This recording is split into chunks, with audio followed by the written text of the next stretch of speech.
United States has entered a far more confrontational phase with aggressive raids, street arrests, and the use of force in public spaces. In Minneapolis, that escalation reached a flashpoint with the killing of Renee Nicole Good, a U.S. citizen and a parent in the public school system during protests against ICE activity just a few days ago. Federal authorities have described the shooting as self-defense. Local leaders, including the mayor, have forcefully rejected that account. The result has been sustained protests, lawsuits, and a growing clash between federal enforcement and local communities. What's striking is that this response is no longer confined to one city. We are seeing coordinated protests, legal challenges, and organizing efforts in cities across the country, from LA to Chicago to New York to Portland, Austin, Washington, and of course, Minneapolis. We are also seeing something new politically. Polling shows a majority of Americans now view ICE enforcement as overly aggressive, including independents and some non-MAGA Republicans. Even conservative media voices have begun publicly questioning the tactics and scope of ICE operations. Our panel includes activists on the ground who have been on the front lines, like Amanda Otero, a parent from Minnesota Public Schools and co-executive director of Take Action Minnesota. Also with us is Sari Lee, deputy organizing director at One North Side in Chicago, who will speak instead of Nelly Moreno, who was listed in the invite, but she couldn't make it. Lawyers who have been on the legal front lines fighting in court in defense of communities, like Ann Garcia, a senior staff attorney at the National Immigration Project. The project defines itself as the lawyers for the movement. Then we have two people who can provide a broader perspective. Vanessa Cardenas, she's executive director of America's Voice. She's been with us more than a few times, can tell us what the movement looks like from a national vantage point. And last but not least, we have a very wise law professor and constitutionalist who can make some historical comparisons and tell us what this moment could mean in the long term. Welcome to all. This is a large panel, so we're going to go fairly quickly. I'm going to do Q&A with each panelist, and we're going to have Q&A after Amanda and Sari speak because they have to leave, and then we're going to continue. So let's welcome Amanda Otero, a parent from Minnesota Public Schools and co-executive director of Take Action Minnesota. Amanda, when we talked this week, you described the situation in Minneapolis as horrible, but you immediately switched to how proud and inspired you are about the community reacting to what's going on. Please use about 5 minutes of your time, when we only have about 9 minutes to speak to you, to describe how the community has reacted and the many ways in which it's been organizing and coming together. Thank you, Pilar, and thanks to everyone for being here today.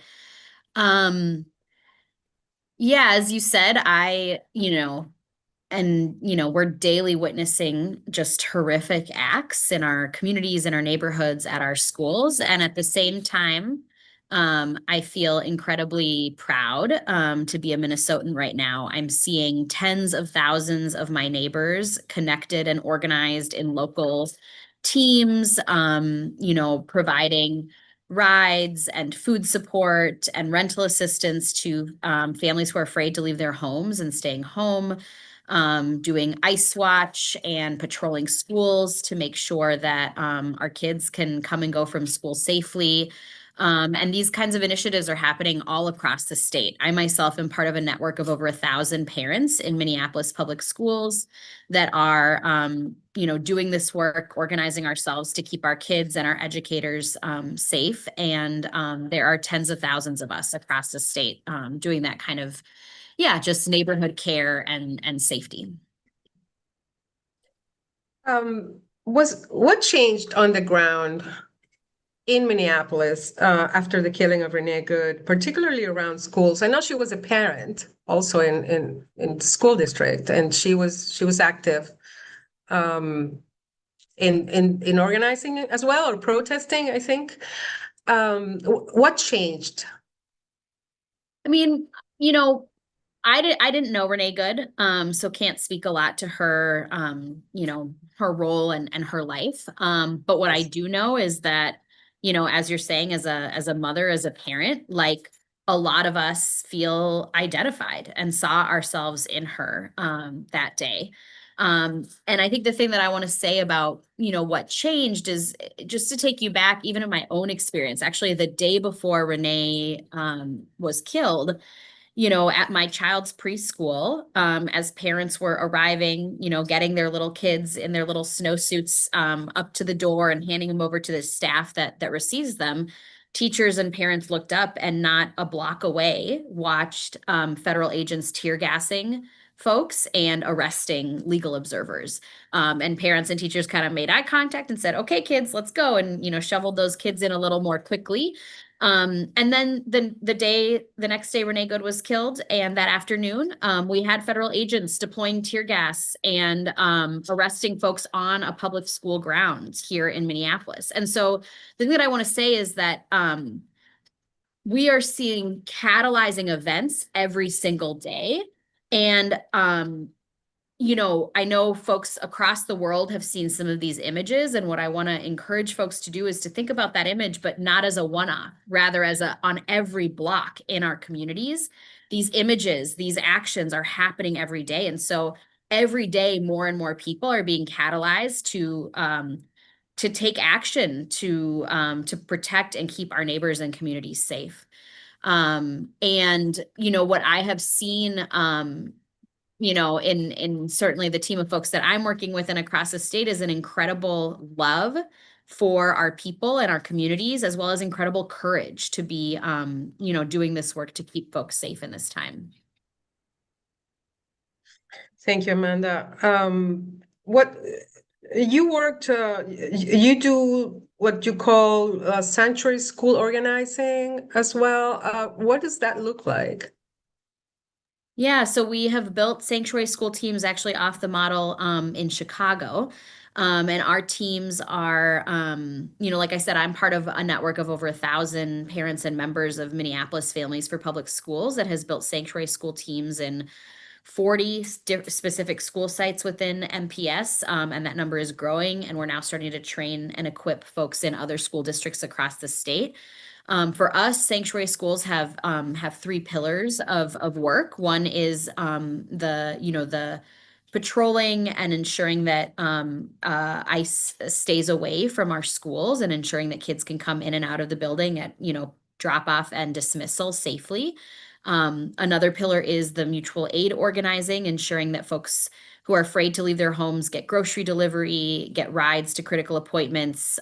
We've done a lot of fundraising to raise money to support folks paying rent and utilities, because many folks are not, many of our immigrant neighbors are not going to work right now. And then the third pillar is organizing to demand that ICE get out of our schools and ICE get out of Minnesota. And so that's what a sanctuary school team does. Thank you, Amanda. I'm going to go to a question for you because here it is in the chat. Peter, you want to ask your question about ICE? Peter Sherman works with us. He's the editor of very good community media website. Thank you, Pilar, and thank you, Amanda, for your presentation. And needless to say, our thoughts are with everyone in Minneapolis right now and Minnesota. I think my question, it kind of pertains to headlines I'm seeing now about public opinions regarding ICE. You're even beginning to see some shifts among Republicans, although there's still strong support for ICE actions. I'm curious, have there been any examples in Minneapolis of people who might have been predisposed to ICE but have switched or changed their perspective as a result of everything that's happened?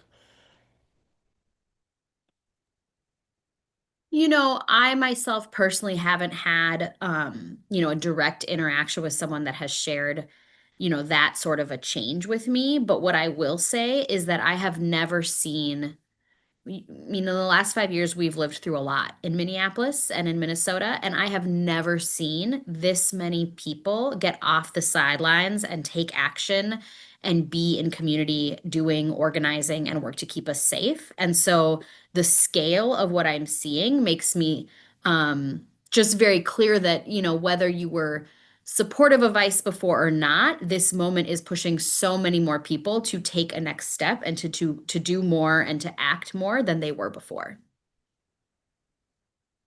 Thank you. Thank you so much, Amanda. Let's go to Sari Lee from she is a deputy organizing director for One North Side in Chicago, although right now she's in Minneapolis. Seems that the world is there right now. So Sari, can you tell us what the organizing looked like back in Chicago when this raid started and we started hearing about what was happening in your city? Yeah, so for a little bit of context, just to take a step back, Chicago had 600 agents during Operation Midway Blitz and Operation At Large, and this was between September until mid-November, later in November for about 2 months, 2 or 3 months. During that time, our organization, which is based on the north side of Chicago, we shifted towards doing 3 primary strategies in the beginning, and then from there, adding on a 4th strategy. Those 3 strategies were education, community defense, and then mutual aid. And I think even before then, when we had 200 agents earlier in the city, in like January, February 2025 last year, one of the things that was said about Chicago is that everyone seems to know their rights. Everyone seems to be very educated on like what to do, what not to do, not to open their door, ask for a warrant. And that was something that we continue to do. So really focusing on doing know your rights, doing training on how to identify agents, and then also doing the work of making sure that people knew where they could find help, like where they can find resources. We also really leaned in heavily as an organization, but also across the city to train people again on how to identify ICE and what to do in those situations, how to document ICE, and really spread those practices far and wide. So we organized block by block in our neighborhoods, had a central hotline that everyone knew and had saved on their phones. And then from there, we were able to train everyday people, thousands. I want to like really emphasize something that Amanda had said, like, I had never seen the city more united and powerfully acting together than what I had seen last fall. And so making sure that we were able to work with everyday people, parents, students, and just making sure that the folks who are most directly impacted were able to get the support that they needed, and make sure that any incidents such as tear gas deployment or blockades on the street. In my neighborhood, a daycare worker was arrested, detained as she was going into work, into her daycare. And I remember like organizing with my city council member and also other neighbors, like that same night, having more than 400, 500 people show up in my neighborhood to protest and to demand for her release. And she was released. And so that level of organizing I had never seen before. And then the last strategy I want to mention just on how we were really supporting, defending, protecting our neighbors was the mutual aid, which was so critical. At our organization, we were able to organize more than 500, now I think it's like 600, 700 volunteers who are still to this day, ever since October, have been organizing rides, paying rent and utility bills, giving, buying and delivering groceries, walking dogs, literally everything to make sure that people who were afraid to leave their homes and continue to be afraid to leave their homes have the support that they need. And so that work is still ongoing. And then the last thing that I want to mention, the 4th strategy that emerged like from this defensive work was the organizing that was needed, not only to get ICE out of our cities, but to actually be able to get on the offense. And so that work for us looked like training hundreds. We had a town hall, which we had scheduled previously, but completely then changed the purpose of the town hall back in early November to train more than 500 people on strategies needed to be able to resist in this moment, and to be able to organize millions of people across our neighborhoods, across our city, across the country, to be able to participate in mass non-cooperation strategies, to be able to impose economic and political costs to institutions, to organizations, to people that are actively upholding the Trump regime and administration. And so through that training, through that political education, we were then able to organize across the city and also across the state at 22 different AT&T locations, who AT&T like has multiple contracts with ICE and DHS, to be able to expose like what they were doing, their complicity in upholding, tearing apart our communities and families, to expose that, but also to really impose economic costs and asking our communities, don't upgrade your contracts this holiday season. So we had 200, 300 people at our own action here in the north side of Chicago, and also had these actions in the suburbs and also in central Illinois. So yeah. Thank you, Sari. Let's go to questions for Sari and for Amanda also. Solomon Smith, can you identify your news organization and ask your question as short as you can, please? Solomon? Okay, there we are. Can you hear me now? Okay. Yes, go ahead. Yeah. Thank you. My name is Solomon O. Smith. I'm a freelance journalist, oftentimes with California Black Media. So my question is, I've been following defensive groups in California, and I'm seeing a creation of a network that's been a network of interconnectivity that's similar to what you were just talking about in Northside Chicago. And so my question is, are you guys seeing a connection to other states like California, where you're learning and sharing material about how to resist? Are you seeing that you're learning from other places outside of your local area? And then my other question is, what is the response to these programs from your immediate local government? I mean, like at the city council level, the mayor level. Either of you, Amanda or Sari? Or both? I can start, and then maybe you Okay. can jump in, Amanda. So before the start of Operation Midway Blitz, we actually, learned so much from DC and California, and much of the infrastructure that we had built here on the north side of Chicago, like a lot of the infrastructure in some neighborhoods, like we had to build from the ground up. And those strategies were directly learned from California and also from DC. But I also want to say that a lot of like the infrastructure that we built here in Chicago wasn't just something that was built starting in 2025, but also comes from like a history of organizing back in the first Trump administration in Rogers Park and in Albany Park on the north side of Chicago, but also comes from a legacy of doing Cop Watch, and that became Ice Watch. Cop Watch became Ice Watch. And I know, Pilar mentioned this, but I'm currently in Minneapolis right now, where the scale of the violence that we're seeing is just it's triple like what we had here in Chicago. And we heard back in December that there's potentially going to be 3,000 agents in Chicago starting in the spring. And so that's the reason why I'm here in Minneapolis, to be able to learn and to share back those learnings in Chicago. And the last thing I'll say really quickly is local elected officials have been such great allies with us, both the mayor's office, but also with city council.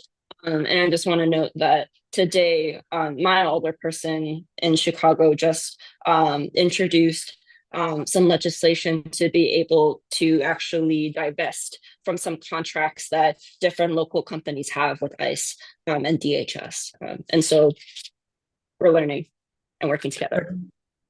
Okay, Amanda, you want to add something? I would just add, yeah, I mean, it's interesting to trace the lineage, right? And so we learned a lot from Chicago. That's who, has done webinars and trainings for folks here in Minnesota, and organizer to organizer have been sharing lessons.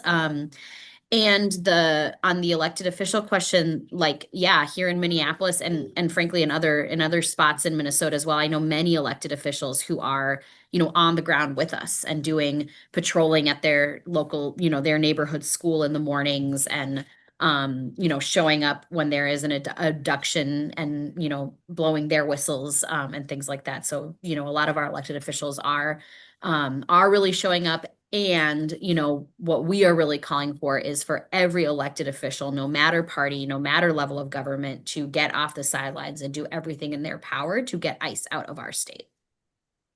Thank you. One more question before we have to move on. Pamela and Chang, can you explain what you mean, the pulse of the immigrant community? Can you just give your question in a more clear way? Yeah. Thank you so much, Pilar. My question really is, I'm curious to know about how the immigrant community, not just in Minneapolis, is feeling. If we've been able to kind of feel the tension or the pressure. How much pressure is this? Not just on the undocumented, but the legal immigrants as well. I just want to know, and if you're seeing that that's spilling into other states as well, because there's so much tension. I just want to know if you've been able to capture the atmosphere in the immigrant community. How are they faring? And you are from the Immigrant Magazine, right? Yeah, absolutely. Sorry, Pamela from the Immigrant Okay. All Magazine. right. Thank you. Thank you. Yeah, I think there is widespread fear and really hear you and agree about for all immigrants, regardless of, from the whole spectrum of documentation and status. I can say in my own close family and friends network, I have folks across that whole spectrum, and everyone that is an immigrant is staying home right now. Out of fear for being out and about, staying home from work, staying home from the grocery store, staying home from school. And so, yeah, it feels like words don't even do justice, right? But I also will say that in the organizing in my, two kids' school communities, I've also had folks, immigrant folks who are staying home, who are supporting, say to me, seeing what everyone is doing out in community is giving me hope and me motivation to keep fighting and to keep staying strong, even while I'm having to stay home to keep myself safe. Terry, add anything? No, I think that captures everything. Okay, great. Okay, one more. Okay, Carlos, Roa, can you ask your question about precautions? What precautions should community members take? Okay. Hi. Thank you, Pilar. Yes, I would like to know what precautions can take neighbors supporting their immigrant neighbors, because obviously there is a lot of danger around, and they have to take care of themselves to take care of their neighbors, but they can't renounce of the right of supporting their people around them being impacted by this situation. I'll let the lawyers answer legally the good precautions to be taken, but what I will say from the community perspective is that we are incredibly committed to peaceful, nonviolent resistance. And because of that, we are taking seriously the training, support, and relational fabric and networking in these hyperlocal groups. And so those are ways to keep ourselves safe and to protect us, right? To be in community and in relationship, to be practicing nonviolence. Those are all part of our strategy, not just to keep our immigrant neighbors safe, but also those of us that are out, resisting and caring for our community. Now I'll also add that. Oh, go ahead. I was going to call on you. I'll also, in addition to training to have disciplined, non-violent practicing nonviolence. Part of that training includes continuously having conversations and reflections and negotiations about the risk that people are willing to take. So for example, through our ICE Watch networks, when we hear that this specific tactic was deployed in one part of the city or in our neighborhoods, we continuously have conversations about you all who are doing rapid response, like, how are you feeling about that? Like, what are like this is the level of risk right now. Like, what are you actually able to commit to doing? And to be able to give guidance around, if you have this particular like potential risk, this particular activity like may not be something that is appropriate for you right now. So we'll continuously have those conversations as well. Thank you both for whatever you do, everything you do, and for being with us today in this important moment. So reporters can ask questions from you. Thank you. Thank you all so much. All right. Okay. Let's move on. And let's move on to Vanessa Cardenas. She's Executive Director of America's Voice. Vanessa, after the killing of Renee Good, you said that this was a galvanizing moment in the nation. Please tell us what you mean. Sure, and thank you so much, Pilar, for hosting, and thanks everyone for making the time, including my wonderful co-panelists who are doing really the work on the ground and the legal front. So yes, I think a couple of things that I want to just emphasize. I think we are facing a really unique moment. And I think this was really illustrated by the killing of Renee Nicole Good, just because it illustrated what we have been saying all along, in the sense that the attacks on immigrants are the tip of the spear on attacks on all Americans. That this mass deportation agenda, as much as this administration had said it will only target quote unquote criminals, we are now seeing in real time that they are affecting everyone, non-citizen and citizen alike. And that's something that we at America's Voice have been saying all along, that this was just going to be their way of saying they're targeting immigrants, but in the end, we're going to see all American families suffering, communities, et cetera, et cetera. So I think this is a unique moment because I think Americans are seeing in real time what an enforcement-only agenda looks like, and they're recoiling from it, they're rejecting it. And we are seeing that. Someone asked about the public opinion polling. Again, because of what's happening in Minnesota, we're seeing that Americans are just very upset about what this administration is doing. They are incredibly troubled about what ICE is doing in terms of the violations of fundamental American rights.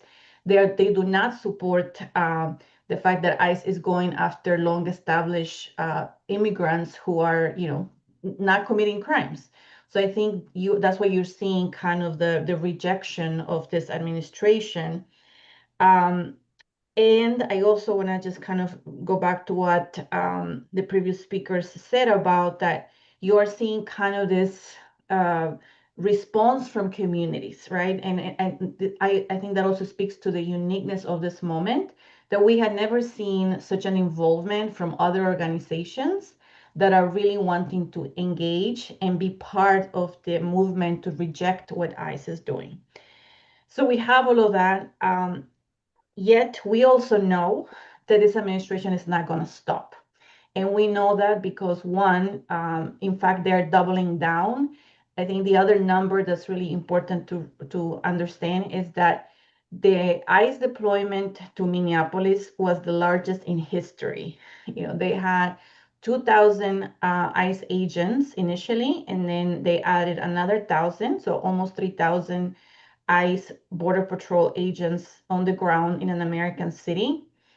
And unfortunately, we expect more of the same because DHS has gotten so much money from this administration already. So they have the resources to continue with their, again, with this campaign that is so incredibly damaging to all of us. The last thing I want to just also emphasize is that I think this is building a lot of pressure in terms of what Americans are rejecting. And I think that part of that pressure is going to be about, what is the vision for reforms that we should be talking about? How do we envision an immigration system that actually works? And in that sense, I feel hopeful that as we get closer to the elections this year, we're going to need to hear more from elected officials about the types of systems that we need so we have real reform. And I know that's something that many of us have been working on for many, many years.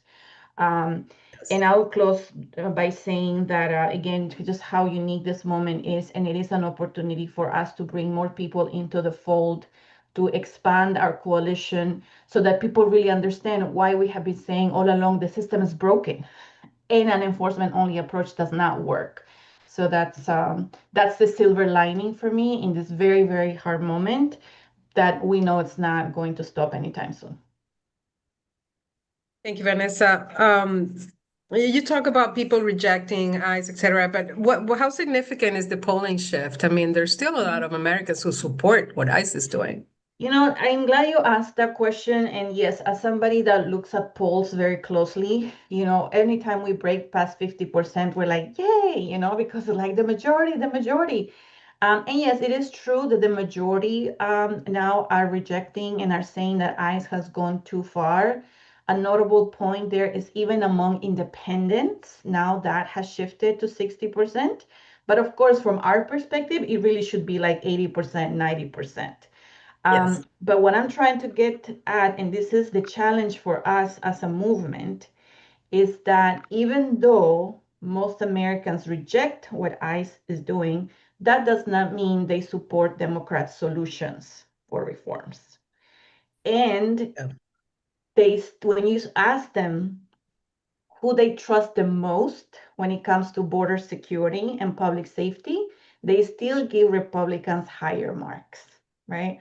So that is the challenge that we have. And I think that's why we have to navigate this moment carefully in terms of bringing people into our coalition.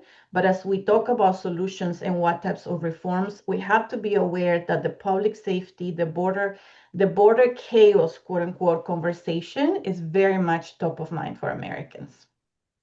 Indeed. Okay, Vanessa, I'm going to move on to Anne. Please stay on so we can direct more questions to you after the other speakers. Thank you so much. Anne Garcia, Senior Staff Attorney at the National Immigration Project. And I know that there's a fight also legally all over the U.S. and many organizations are involved, and your organization is one of them. Can you share with us a little bit how lawyers, how organizations like yours are pushing back? What types of legal challenges are we seeing, and are there results? Yeah, absolutely. And yeah, let me just take a second to thank you for organizing this. Thanks to the interpreters and obviously the co-panelists, especially those that are on the ground.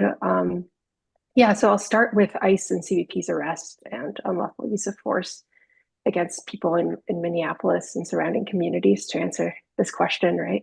So ICE and CBP are both sub-agencies of the Department of Homeland Security, and they've tested violent tactics that they're now expanding in Minneapolis and other American cities.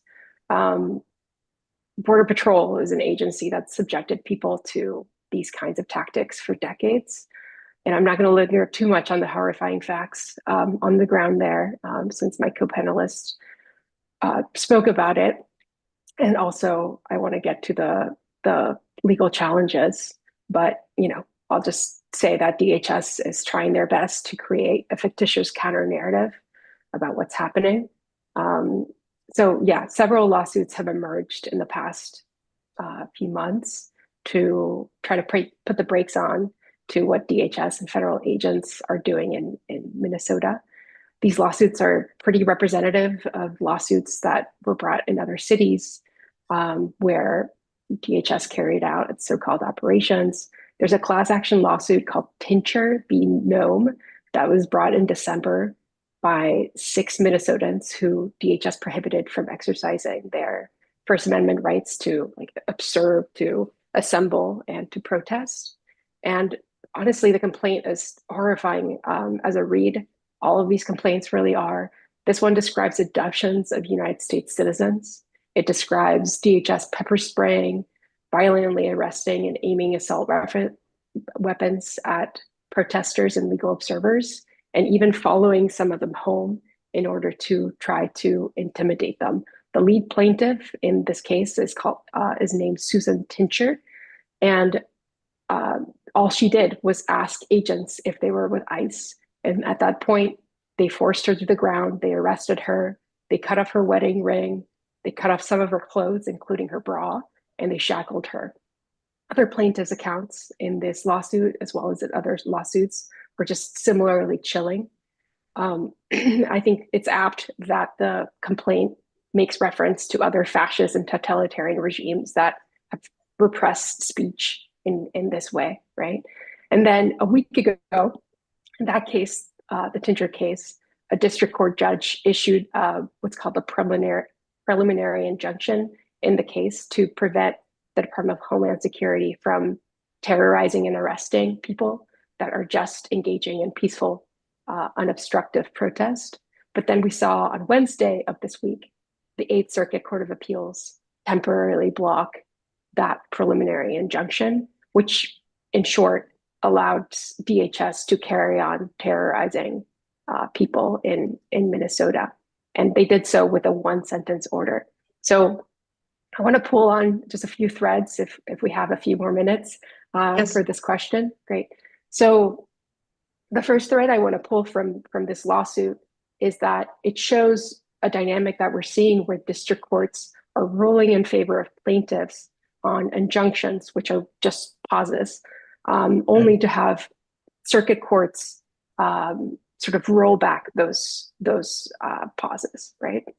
And you'll also see the Supreme Court rolling back temporary pauses like this as well. We saw that with the famous Kavanaugh concurrence, right, for Kavanaugh stops. So this is largely a result of the makeup and the ideological leanings of appellate courts in this country at this point.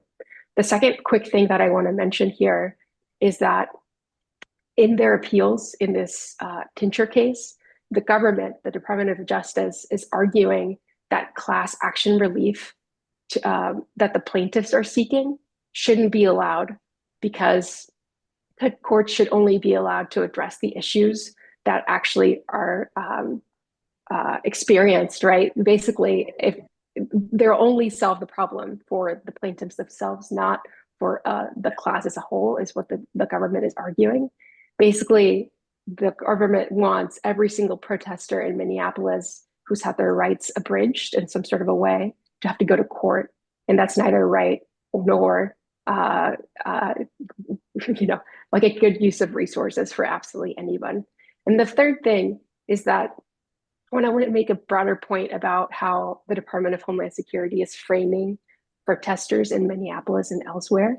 So DHS and the White House are describing community members who are exercising their constitutionally protected rights in the course of defending their neighbors as quote unquote domestic terrorists. We saw that time and again come out of the mouths of a lot of people in this administration. This is precisely how they framed Renee Good, who was extrajudicially killed earlier this month.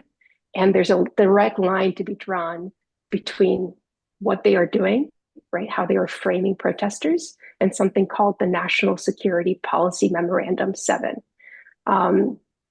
So basically framing these community members as domestic terrorists and domestic terror threats. So this administration seems to be making a calculation that the outrage at state killings basically depends on the affiliation of the victim, right? And this memorandum that I mentioned, which was issued in September of last year, basically tells federal law enforcement agencies to treat political dissent as a form of domestic terror.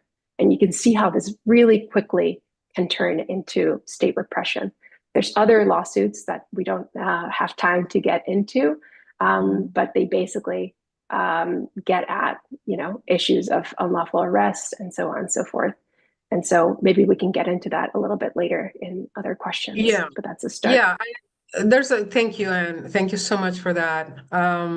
There's a couple of questions, two or three, mentioning the memo, the ICE memo that was leaked, that says that supposedly authorizing federal agents to enter homes without warrants. That is a violation of the Constitution. I mean, how can this happen? And is there a way to have this overruled?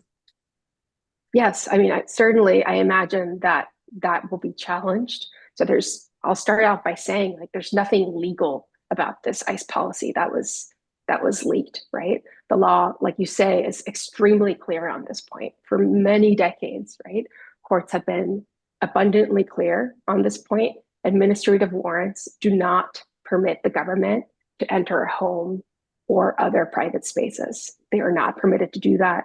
Only a judicially authorized warrant is valid to do something like that, to enter, search, arrest a person, right? We saw Vance yesterday, the vice president, try to suggest that immigration judges sign these warrants. That's obviously not true. And so, but the memo does tell us what ICE is trying to get away with. And I'll be brief by saying it's absolutely not legal. There's a question. I'm going to ask the questions in the interest of time, from Fatma Makit. She says, what protection should exist for children and families when ICE enforcement reaches schools or school communities? And I will want to bring up the case of the 5-year-old boy who was arrested along with his father in his own driveway coming back from preschool in Minneapolis. I also heard that the administration is trying to get, the courts to nullify things like the Flores Agreement and other protections that have been longstanding for children. Even though there's always a fight about that, they just want to just get rid of it completely. So what's your take on that?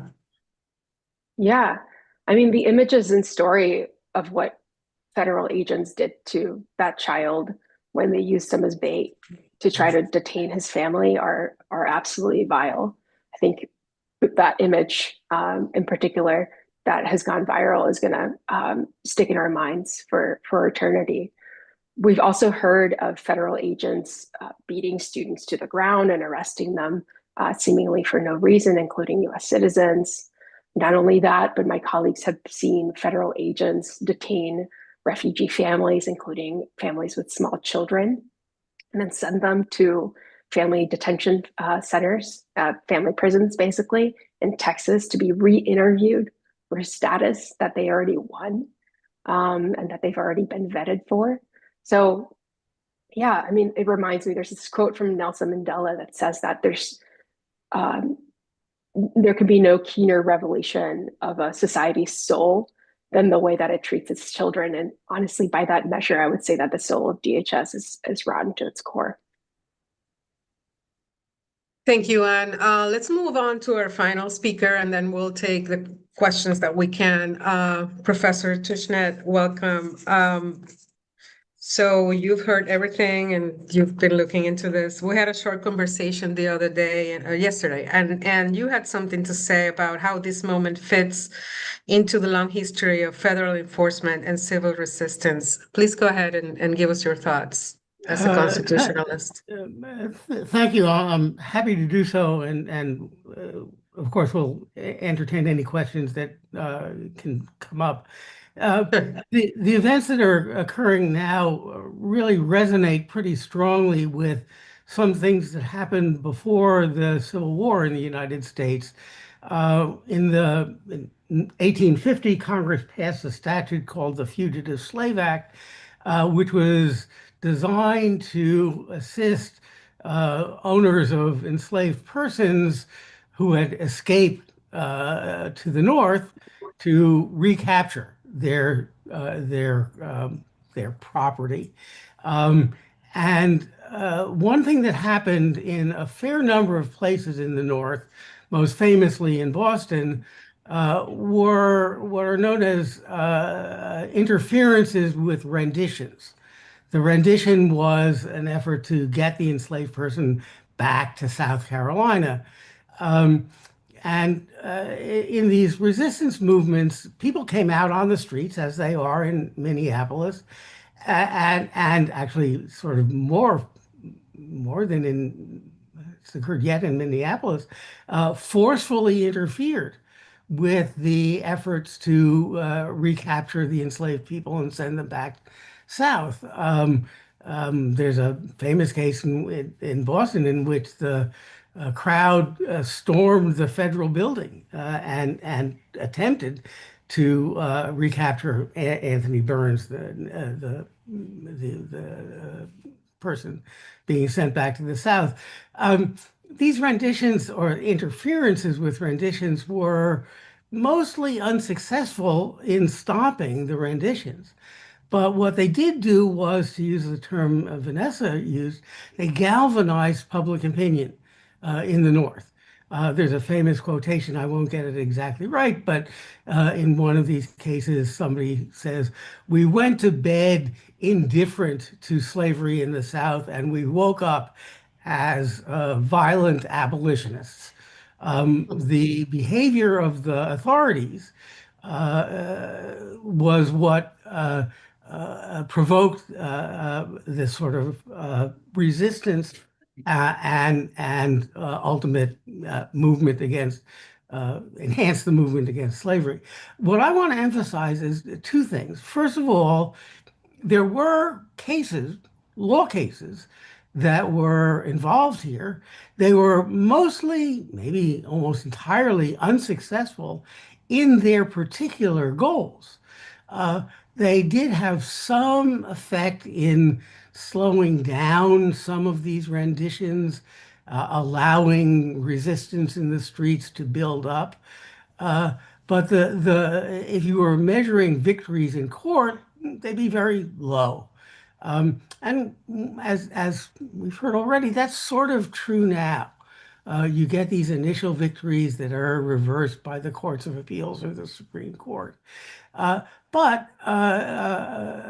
So you can count on the courts to solve these problems. You couldn't count on them then, and you probably can't count on them now. The courts can do some things to slow stuff down. But what you can do, and we've seen this in the discussion already, is use both the actions on the streets and the court cases as ways of explaining to people not otherwise involved why what's going on is deeply immoral and wrong. As lawyers, we would use the language of unconstitutionality, but really that's just a substitute for the moral evaluation of what's happening. Okay. So we are seeing now what seems to be a state and using the law just to do as they wish.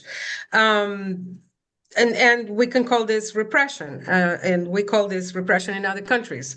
When the law enables this to happen, but also fuels resistance, what determines which prevails? Mostly what the people of the country mobilize in favor of or against. One of the most encouraging things about the current situation is precisely the degree of popular opposition.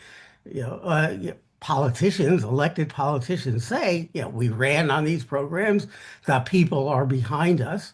But there are a lot of reasons why that's often wrong. And one way of showing it's wrong is through the popular demonstrations and resistance in the street. And frankly, the more outrageous the behavior, the actual behavior of the government officials is, the more the popular resistance grows. But the ultimate answer, it's not the law in the abstract that solves these problems. It's people standing behind their particular vision of what the law should be. There you go. It's the answer lies in the people of the U.S. Okay, I'm going to some questions in the chat for other speakers or all the other speakers and yourself. There's a question here that might be good for Vanessa. Fame is asking about the case of this woman, Nasra Ahmad. I think she was essentially assaulted by an ICE officer in St. Paul.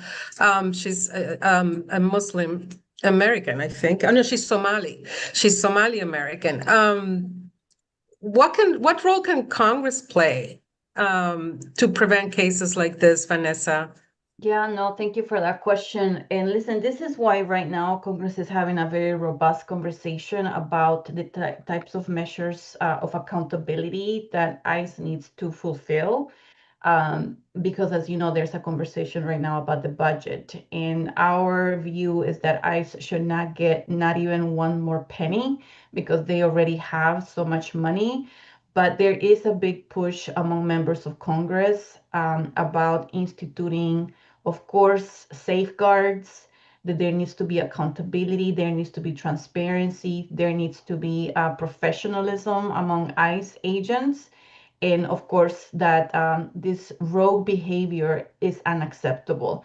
So I think that there are many members, and I can also just talk about many of the, for example, Latino members, the Congressional Hispanic Caucus, that are leading the way in calling for oversight. The challenge that we have here, and I think Mark would agree that it is very unprecedented, is that we have an administration that truly doesn't care about the rules, the rule of law.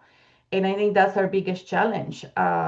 And we have a Republican Party that's just willing to go along with the president.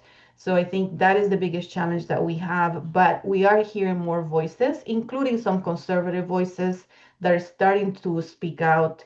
And I think that's a challenge for us. How do we harness this moment to push other voices that need to be speaking, to influence Congress and other electeds to do more to rein in ICE and CBP? Thank you, Vanessa. There's a lot of questions here. There's several reporters asking, what can be done, what legal reforms should be happening, what kind of court rulings should be happening. There's Renee says, why isn't the Supreme Court stopping the abuse of citizens by ICE? Witnessing the horror of people being shot at, severely injured by ICE is unheard of. Our judges are not doing their job to protect legal citizens or anyone for that matter. Anne, do you have a comment about these questions?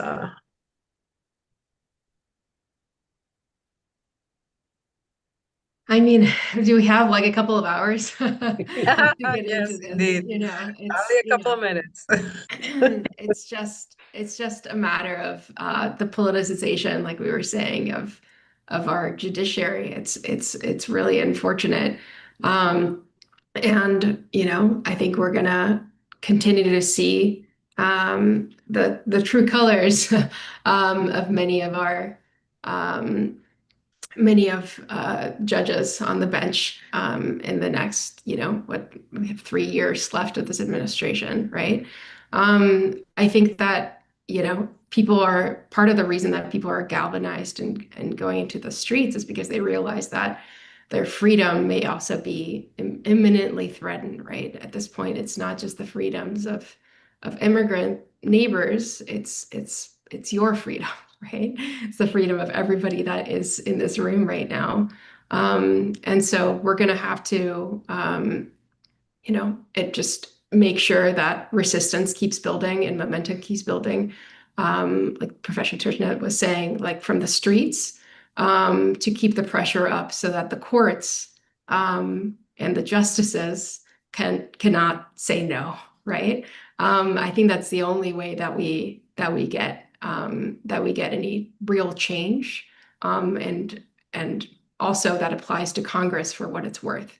I think people need to keep going out there. We can't let this be normalized. We can't allow ourselves to fall into silence out of fear, which is exactly what this administration wants us to do. Can I just jump in with two observations? One is with respect Yes. to the Supreme Court, it takes time to get there. And these problems are urgent, and you can't rely on the court to intervene quickly. But secondly, is as Ann just said, the politicization of the Supreme Court. I've referred to the Supreme Court as a wholly owned subsidiary of the Republican Party, and they're basically going to do on important issues what the Republican Party stands for. And so, just to go back to some of the observations made earlier, it's important to pressure both Democratic members of Congress, and also Republican members of Congress to change their views, to make what the Republican Party wants different from what Donald Trump currently wants. There's a question here in the chat from Nestor from Hispanic LA. He says, Enlightenment ideas articulated by philosophers such as John Locke speak of people's rights to resistance when the social contract is broken. Is it broken in the United States, Mark? So it's creaky. It's it's cracking along some lines. I don't think it's time yet to say that the social contract is broken to the point where the kinds of resistance that Locke and the American revolutionaries mounted is appropriate across the board.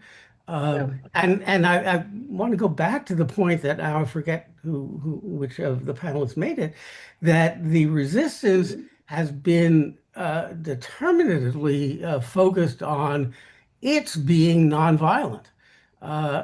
When the social contract is broken, Locke said, violent resistance is appropriate. So even the resistors are saying, look, maybe just for prudential reasons, they have more guns than we do. We have to be nonviolent, but also maybe because we still feel the bonds of community that we want the United States to be, as people are talking, welcoming to our neighbors who have come from elsewhere. So yeah, thinking about social resistance in the social contract is certainly appropriate. My own view is we're not there yet, and that's a good thing. Well, thank you. Just one more word from each of you before we close. Vanessa? Sure. Listen, we could spend 3 hours on this topic because we all know how complex it is, but I just want to underscore a couple of things. I think that we have to stop looking at this moment as if it's normal. It's not normal. And to the questions about social cohesion or the social contract, our democracy is on the line, and we have to be very clear about what the stakes are this November. And unfortunately, the immigration issue has become the tip of the spear and has become a very political issue in the sense that you have, again, to what we were saying earlier, that even though most people are condemning what ICE is doing, the numbers are not really where they should be, meaning that this has become a partisan issue. And as a communicator, it's like people are living in two different worlds. And the challenge that we have as advocates is we have to create bridges. And that's not going to feel comfortable for us. But we need to do that in order to win in the long term. And this year, especially, we need to send a really clear message that what is happening is unacceptable.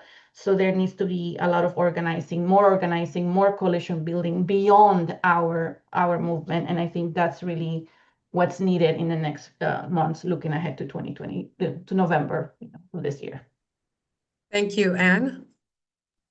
Yeah, I want to quickly address Leslie's question in the chat with my closing remark. Leslie asks, what people covering conservative areas where popular opinion is really divided, how can they help people understand that, as Mark was suggesting, things are morally wrong, right? And I would just say, like, center people's stories. That, you know, my family is Cuban American. That is how I talk to them when they disagree with me about what I am saying. I go back to my clients, and, you know, people can agree. People understand what is wrong, and they are able to connect across people's stories. So keep telling those stories, and I think that will gain you in our movement more empathy. Thank you, Professor Tushnet. So The last word. So the last word is from the point of view of a constitutional lawyer. Don't count on the courts, but go to the streets and the courts will follow. All right. Well, there you go. Thank you so much for being with us. We know that this is a busy moment, but we appreciate you being here. Thank you so much, Vanessa and Professor Tushnet and Amanda and Sari, who had to leave. And thank you to all the reporters and all the questions.